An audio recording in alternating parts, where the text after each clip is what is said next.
the man, the legend. Get on Amazon right now because his book, Being Burt Watson, Greatness Through a Legend's Eyes, is available now.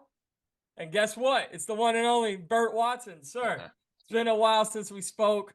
As we were just talking off camera, happy belated birthday. 75 never looked so good. Thank, Ah, thank you for your time. How are you? man, it is always a pleasure, Mike. Always, and I appreciate you finding the time to give me the time to spend whatever little time I might have left with you, Listen, and to share my time and everything else. I always enjoy doing your show and spending time with you, my brother. Always. It's always a pleasure, baby. I Always. appreciate that very much. I wipe the schedule. If you say you're free, I wipe the schedule. So there's not a little time. I got nothing else planned for the day. Had fighter interviews leading up to some events coming up, and I was like, you know what? What day don't I have anything booked? Thursday? All right, that's Burt Day. That Okay. is Burt Watson Day.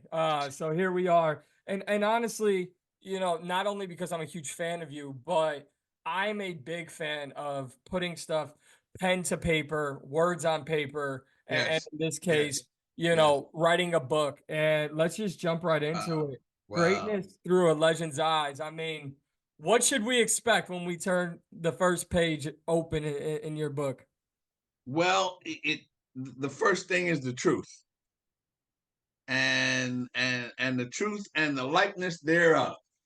Everything from that point on, it's been a great ride, and it's finally come to fruition. If no pun intended, but I actually take time to sit down and write some of the things that have happened to me over my career, some of the things that have led up to my career, some of the people that have been important in my career, some of the people whose paths I've crossed throughout my career, and learning as I've gone along the destination of my career, because I've always had three things in mind throughout my career, and those three things are mindset, game plan, and commitment.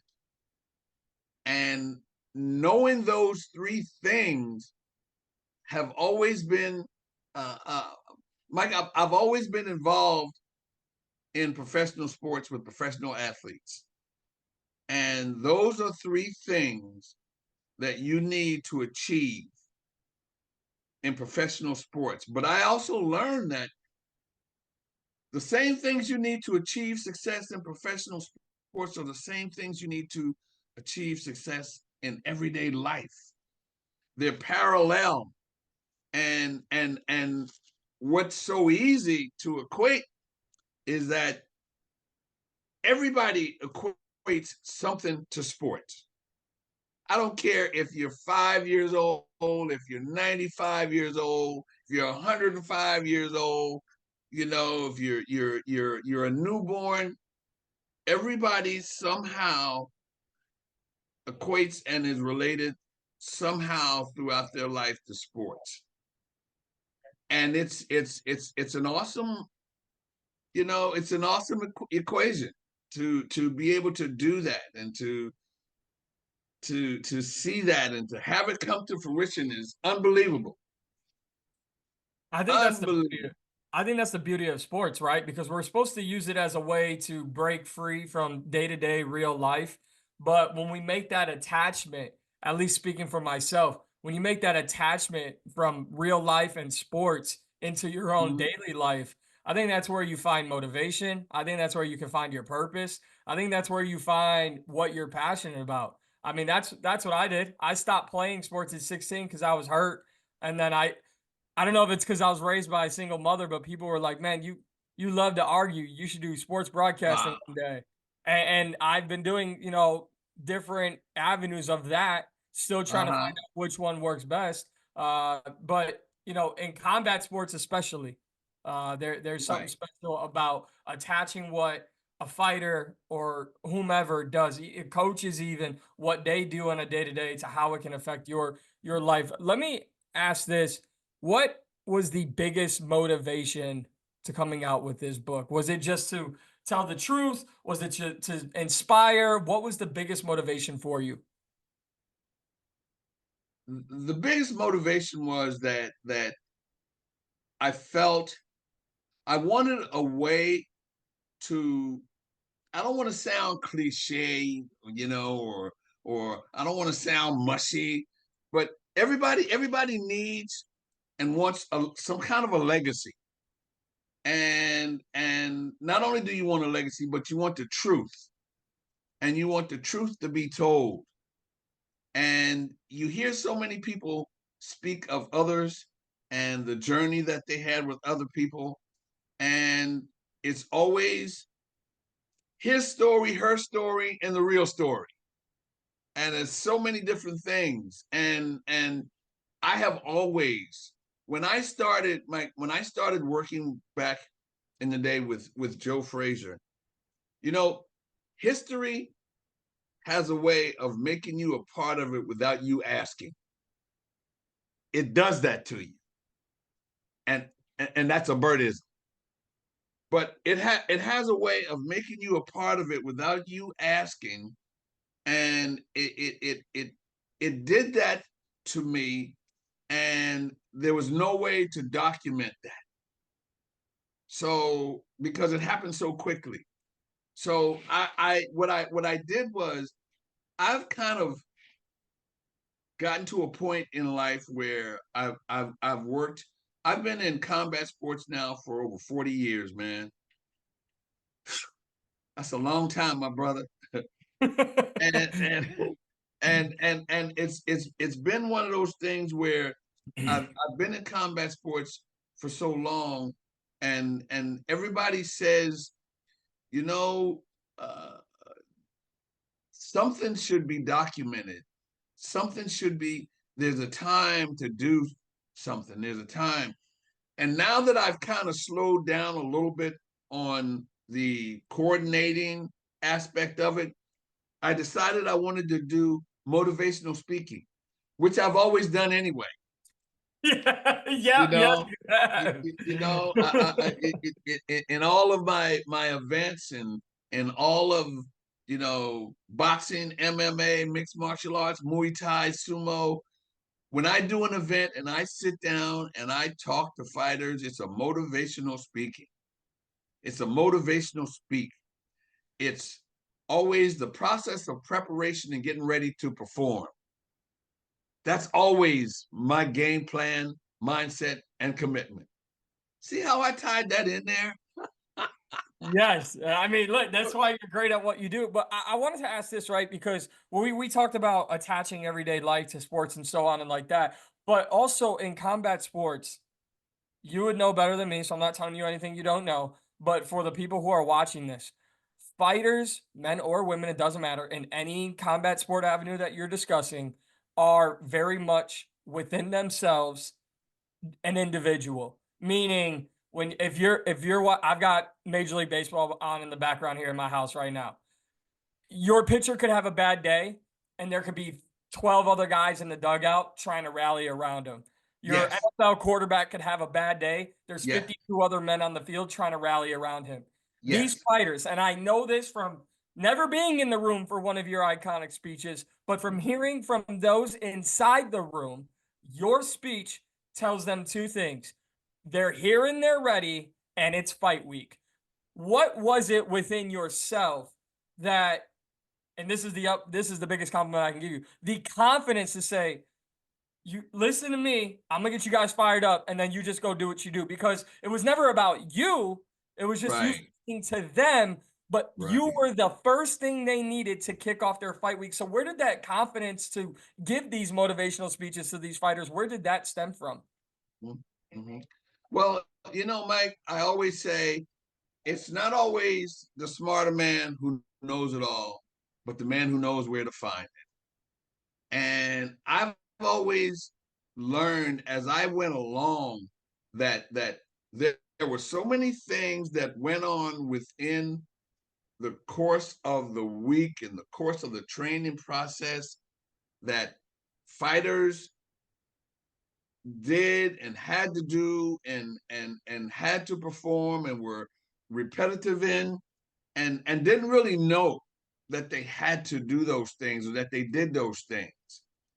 And they weren't totally aware of it. So it was one of those things in my head where I said, they need to know that that's the road that they're taking. They need to know that that's the road that they need to take to succeed. They need to know that these are the things that they need to do to succeed, you know, and they know it. Everybody knows they need to train. Everybody knows they need to eat right. Everybody knows they need to sleep right. Everybody knows they need to leave girlfriends and certain people at home the month of the fight. Okay. You know all those things, but do you live up to those things? And do you always know the effect of not doing those things? And the answer is no. So I wanted to make sure that I had or I gave a platform where I brought those things to light and I made those things recognizable and I re-mentioned those things so that someone had them in their head and knew that these are the things that I need to do to succeed. And if I don't do it, you know, how many times, Mike, you watch a fight where somebody says, you know what, I could have done this a little different, or next time I'll, you know, there should never be a next time. Now is the time. And as I went along, I saw those things, and I saw those things that fighters were missing. I saw those things that some trainers were missing, and I saw those things that some camps were missing. But I knew those things. So I said, you know what? I'm going to share those things and I'm going to reinforce those things. And you know what? It worked. Not only did it work, but it was real. It was so many times I see those things and I see them come back into a dressing room or after an event and said, man, I put that in there right. If I didn't do this, I would have gotten this. So you learn as you go along, and I see the things that I know that sometimes they're going to forget or not remember to implement those things, but I know the things that you need to put in to become successful or to succeed. 100% I know that. I think that's beautiful. And when we met last year in South Dakota, I had nothing but praise and South respect. Dakota. Uh, but one thing I've never truly said, especially like on this platform, is I think one reason why I have and hold you in high respect and high regard is because there's a little bit of envy from me towards you, because we live in this world in 2024 where, especially in sports media, right? You're a media guy, you got to be a media guy, you got to shoot it straight, you got to be down the narrow path. You can't feel an emotional attachment to anyone or anything. No. And I couldn't disagree with that more, because for me, I won't mention names or promotions, but I have had fighters where I've been at their fights. And I wish, I'm like, man, I wish I could be Burt Watson right now and walk in the locker room right before or right after, because the thrill or just the maybe the low of the night. But I've had those moments backstage after a fight where a fighter sees me and they say something, and I don't want to look like I'm going too personal or I'm crossing that line. You have in my eyes created such a beautiful image of what anyone can do in combat sports. Meaning, it's not anyone can do the job that you do, but saying as a fighter, hearing from Yes. someone else that they respect that's not in their camp, that's massive. And vice versa for myself. If I'm working media at an event, but I can hear from a fighter off the record, that's Yes. everything. Don't Yeah. treat I tell fighters all the time, don't treat me like a media member. I'm just the guy who has the opportunity to interview you. And I took a lot of that from just you and all the years that you've put into combat sports. And I say all that because these are going to sound like the same questions, but they're two different questions. And I'll start with the first one. Sure. What would you say is your biggest accomplishment in all your years in combat sports? My biggest accomplishment is that I've been able to find a way to make people have a comfort level with Burt Watson, with me first. When people have a comfort level with you first, then they have a comfort level with the things that you say and the things that you try to teach and the things that you try to portray to them. But they got to get that comfort level with you first. And I had to learn how to do that. And honest, Mike, that has been my greatest accomplishment is that I've been able to instill in people that you can have a comfort level with Burt Watson because Burt Watson is going to give you a comfort level in the things that I say. And it's not.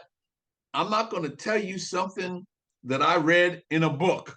No pun intended. Although I want you to go get that book. Okay. Yes, we all need to go I'm get going to tell you something that I know to be a fact. And that's very, very important for the mindset, for the game plan, for the commitment, the mental stability, the performance level, getting ready to perform, the process of preparation. Those things are very, very, very important. The last thing you want to do is to have an opponent tell you or show you what you did wrong. That's the last thing you want done, baby. You want to be able to show them that you knew what you needed to do to get it right, as opposed to backing up and hitting and something comes to my mind and I cannot remember for the sake of me, but I'm also 75, so I get a pass. You always get a pass. I remember seeing a fight where this fighter was fighting and he got knocked down, and when he hit the ground, he hit the mat.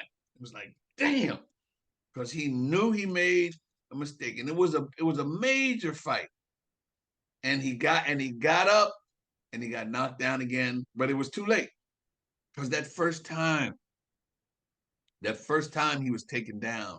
And I can't tell you the times that I have sat and looked into a fighter, male or female, look in their eyes and understand and know. Mike, during the course of the week, you get 4 different people out of one person. Think about it. You get the person that accepts the fight. You get the person that shows up for the fight. You get the person that trains for the fight, and you get the person that fights the fight. Those are 4 different people. And that's not just combat sports, that's sports in general. Those 4 people are one person, and they all have to perform and all have to go through the process of preparation. But they got to do that because the bottom line is that you always got to fight. You always want to win a fight, but you always got another fight. So you got to keep going, and you got to keep it up. So I learned those things as I was working with athletes and younger athletes. I learned the things that were important for them to perform, the things that were important for them, for their concentration, for mental preparation, and to succeed. Because everybody thinks they're number one. There's no way you can tell somebody that they're going to tell you they're number two. Okay. That's very true. I may be number two in that rating, in that ranking, that ranking that's wrong, but I'm number one. Okay. I'm the big dog. They got me ranked, yada, yada, yada, yada, but I'm number one and I'm the big dog. But what an accomplishment it is to be able to perform at the highest level. What an accomplishment.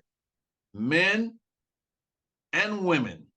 And I put emphasis on that because I've been in combat sports as long as I have, and I've seen the road less traveled. Somebody wrote that in a book, didn't they? But anyway, it's one of those things where I've seen the hard times that certain athletes had to go through to get to a point of acceptance, get to a point of respect for their technical skill level, get to a point of respect for their performance. I've seen the process that women had to go through to be accepted into sports in general, period. Sports is sports. There's a difference, male, female, but you know what? Running track is running track. Right. Playing basketball is playing basketball. Boxing is boxing. Grappling is grappling. Somebody may be a little stronger than the other, but the sport is the sport. And I've seen the road that women had to go through to get to a level. I've had people say to me, and I'm not going to name any names, but I've had people say to me, that'll never happen. I'll never see a woman doing this or in this sport. And you know what? Here's to the women in the sports. They were wrong. I love it. I love it. Now, I know that, like I said, I know the question is going to sound redundant, Not at all. but knowing your biggest accomplishment, now asking you, what are you most proud of through all your time in combat sports?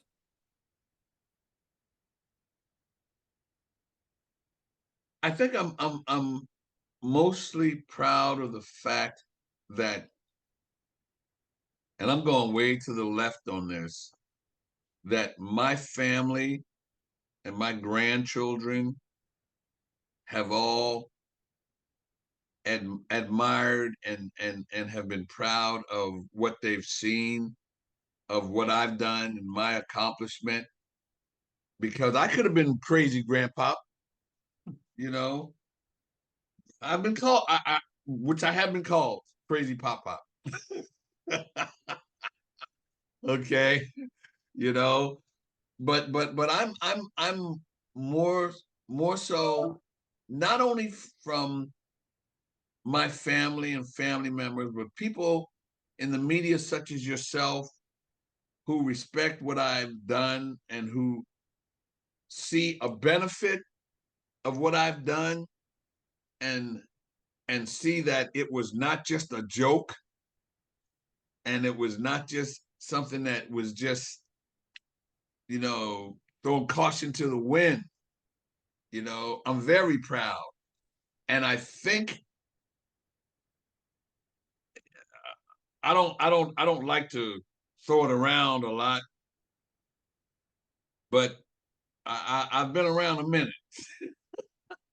I just told you that I had a birthday. I just turned 75, but I've sustained those 75 years, my brother. You take care of your body and your mind, and it'll take care of you.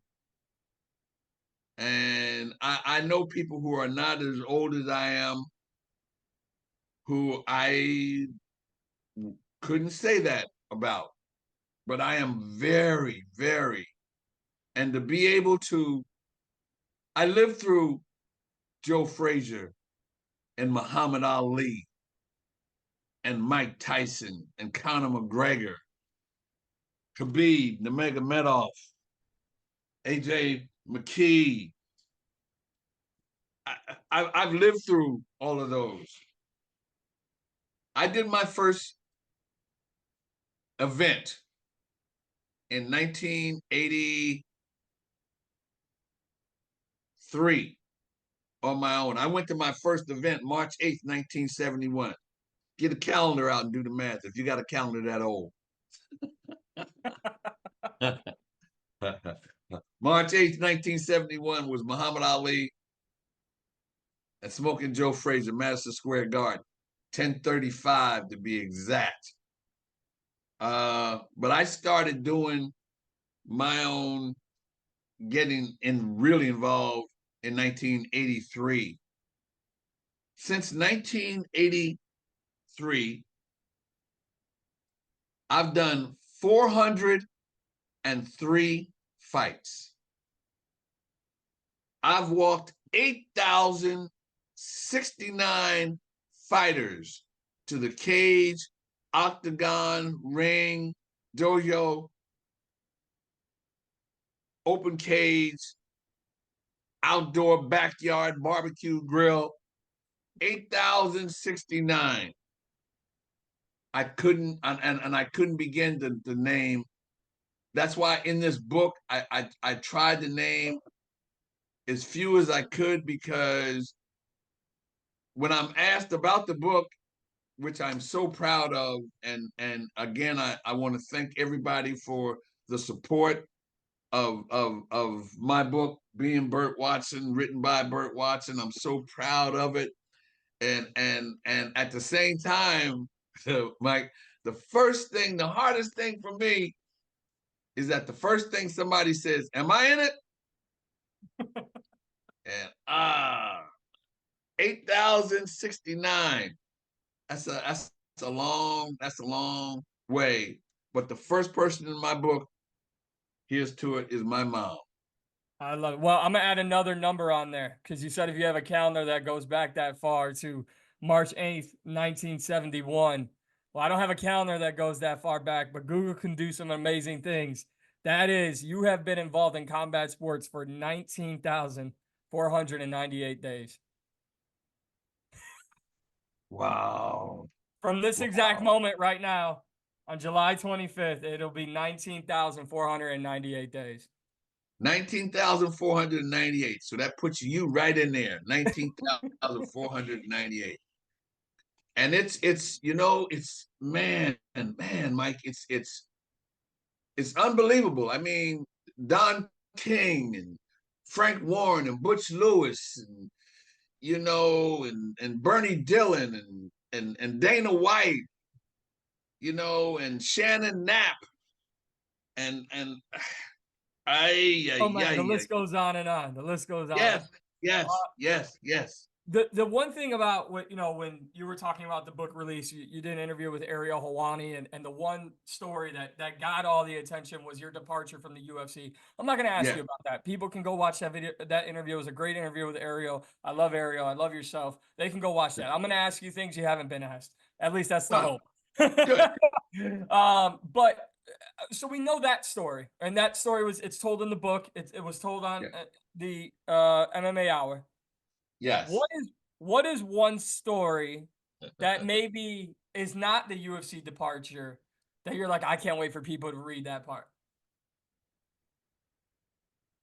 The one, I'm very, very sentimental about how I met Joe Frazier, how that how that happened, and I'm trying to think of how to say this without saying it, because it's not actually in the book. But Muhammad Ali was a part of my history that is a part of history that no one will ever forget, ever. And we did a Night of 100 Stars back in the day, and I don't remember exactly when, but it was when NBC, CBS was doing a Night of 100 Stars where it had 100 stars, and they were all doing different things that they had nothing to do with. Like they threw Joe Frazier in the damn swimming pool and he couldn't swim. Okay, which was yowie. But Muhammad Ali, we were all downstairs and we had one area for men and one area for women. And we were sitting downstairs and we were getting dressed to go upstairs to do that whole big picture. And I'm sitting there, Muhammad and Garth Brooks, and I forgot who else it was, but Muhammad was, and this is the first time I've ever said this to anybody. And Muhammad was about to put a vest on, because then they had three-piece vests that you had to maneuver on. How it was tough enough for me to put on, but it was at the beginning of his stages of him being sick. And there was nobody down there. And he had to put that vest on, and he had it on wrong. And I had to go put that vest on Muhammad Ali right. I will never forget that as long as I live. It's etched in my head, in my mind. And that was the last thing that I did for Muhammad. And Muhammad Ali said to me, you know, damn well Joe Frazier ain't gonna like that. That is beautiful. As a beautiful moment, a beautiful quote. That's the last thing Muhammad, and that's not in the book, but that's the last thing, because I didn't want to put that part in there, but that was the last thing he said. You know, damn well Joe Frazier's not gonna like that. And you know, not that he didn't, but when I went upstairs, he asked me, what was I doing? I said, oh, I was downstairs getting some stuff done. But I was helping Muhammad Ali put that vest on, and it was a moment I will never forget, will always remember. But there's just so many of them, Mike, and so many different things and so many different people, because we have such a history of sports in America. And I've you know, I've worked with everybody, which was crazy, but that was being with Joe Frazier and Muhammad Ali and Sugar Ray Leonard, and in that era and in that time, introduced me to my favorite singer of all time was Sade and Stevie Wonder. And through Joe Frazier, Muhammad Ali, I got to meet them like they were next door buddies. Like I grew up with them. I went to in I'm not good with dates, but it's in the book. We did something at the United Nations. And the United Nations is a pretty big deal. Yeah. Where all of the countries from around the world with representatives in one room. And we were downstairs in a room. And I personally, hear this, Mike, I personally got a message that someone wanted to see me. They didn't tell me who it was, but they told me that someone wanted to see me and wanted to see me before we went out to line up to do what we had to do. So I said, okay. And I went downstairs. I walked in this room, and that person was Nelson Mandela. Nelson Mandela was one of the biggest boxing fans you will ever want to meet or could ever think of. his lifelong dream was meeting Joe Frazier and Muhammad Ali. And he wanted to do that. And ironically, before we left, before we went and we were going, in Joe's office, we had a little office in the back of the gym, just for me and Joe and all of our little junk. Because Joe and I were junk people. We had stuff thrown all over the place, all over the wall, whatever. There was stuff in Joe Frazier's office that if I had today would probably be worth $500,000. Okay. The hand wraps from March 8th, 1971, I gave to my son, who gave him away for a basketball. Okay. The Oh hand wrap. man. Right. So anyway, I'm downstairs and they told me somebody wanted to see me, and I went in. It was Nelson Mandela, and he wanted to meet Joe Frazier. And ironically, before Joe and I left, Joe said, "You know what? I want to give him something, but I don't know what." And on his mantle, March 8th, 1971, he won the heavyweight championship from Muhammad Ali. He had that belt, and he wanted to give that belt to Nelson Mandela.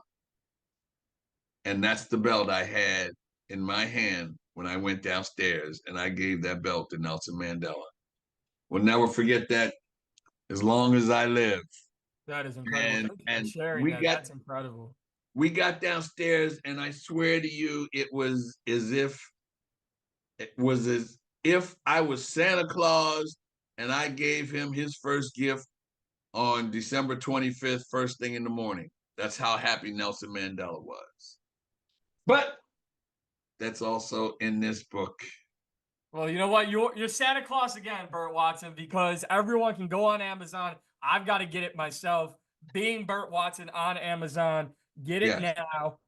It's a fantastic book. I can't wait to get my hands on it. I definitely I need better reading material, and I know that I'll probably read it 5 times, front to back, back to front, just because I want to be able to read about all these stories. So I know if Uh, I'm excited, everyone's got to be excited for it. So. I hope everybody is, and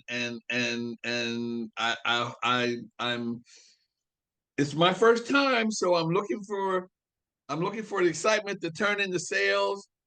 But it's a journey that I am going to take, because at this point, Mike, I'm my goal is motivational speaking. And when I do motivational speaking, when I leave, I want to leave something, and that something's going to be my book. And I'm sitting here and crazy. I'm sitting there looking at your wall, and I see UFC 300. And my first fight was UFC 30, which I that's to sit there and look at UFC 300 and to know that UFC 30 was the first one that I did, which was that was it. It was 30. I think it was 2001 in Atlantic City, because no one else wanted to give us a shot. But it was definitely awesome. And from there and on up to now, and having gone through all of the promotions I've worked with, and working with PFL and Bellator, and won championship in the boxing promotions that I worked with, and to see combat sports the way it is today, Mike, is unbelievable, man, to see how it has progressed and how technically skilled fighters are, and how technically sound. Because that's a lot. That's a lot of work. Because there was a time when I first got into MMA, they was fighting like this. Okay. Serious. Even not that they didn't know how to fight, but it was not a process of mixed martial arts where all the skills were put together in some sort of a performance level. So everybody was doing whatever, but then this went to this, and it was definitely something that I'm proud to see happen, and I'm proud to see it get to this point, and so proud to see that we have taken the sport, and guys such as yourself are making it happen and going through it. I see something on your wall back there. Yep. Who is that? Right Is here. that right there with the fist up? Oh, that's Rocky. That's Rocky. Oh, Yeah. okay. Yeah. Okay. All right. Probably my favorite quote of all time. Is Is that right? yeah. What does that quote say? It ain't about how hard you hit. It's about how hard you can get hit and keep moving forward. Absolutely. It's Absolutely. that is not just something that a fighter can find in touch with. That is almost like an entire chapter of my life, and I think a lot of people's lives. So not only is it up here for my combat corner, it's up here for a daily reminder, really. Um, so this I'm moving eventually, so this little corner space will turn into a wall space. Hopefully, look more like yours. But there's definitely some quotes that or iconic moments. That's really what I'm trying to use this corner as iconic moments. UFC 300 iconic. For my Yes. money, Nate Diaz pulling a guillotine choke on Jake Paul during a boxing match is an iconic moment. Wow. Is that what Yeah, that is? yeah, yeah. There's a legendary artist that Joe Rogan does work with, or talks about a lot. Ross Bain. He's over Okay. in Europe. He does. Okay.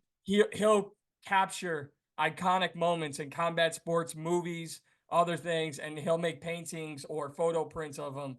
And that's just one of many that I plan to get. It was that one, but eventually next time we do this, hopefully I'll have a lot more on this wall. Wow. The I don't new know if wall. I don't know if you can see this one over here, my Oh, I can right. see it. That's Leroy Neiman. And that was the third he did that was actually signed by Joe and Muhammad Ali. And you talk about iconic sports, artists, and he was, man, it was definitely awesome. Well, I do hope that this is that the next time I come back because I've got 2,000 books sold, and you're beaming and you're smiling, and I always appreciate you having me on your show, my brother. It's always a pleasure. 100, 100, 100. Well, I appreciate it always. Last question here. Yes, sir. I know motivational speaking is where where you're at now, but what is next for you? Now with this book release, and I'll tell you this: once I read it, I'm gonna post. I'm gonna make multiple social media posts, Please. not just promoting it, but my favorite parts of it. Maybe do a little vlog on it. I might, because I think it should be done. I think the stories you've shared today are special, and I think there's a lot of special things in that book, and I can't wait to read it. But what's next for you?